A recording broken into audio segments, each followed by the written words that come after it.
So we're home against the Cowboys, but then you go to the Rams. You always keep an eye out for, okay, when are you going to travel to the West Coast? And then what happens after? They go to the West Coast and then they're home for 2 weeks. And then you got to think either a very short plane ride or an Amtrak ride down to Landover, Maryland. And then you're back home against the Saints, and then you're getting on a plane. You're going to Houston, which is, halfway across the country, but then you have a bye.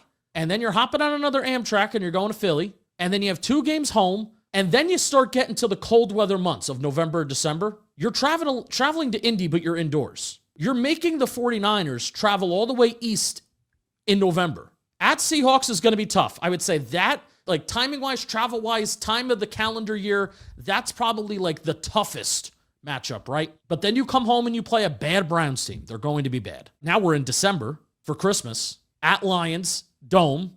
At Cowboys, indoors. Come home and play the Eagles. Very favorable, I think, travel-wise, where you're not looking at it as, oh, man, this is such a short week. They're really getting screwed by this.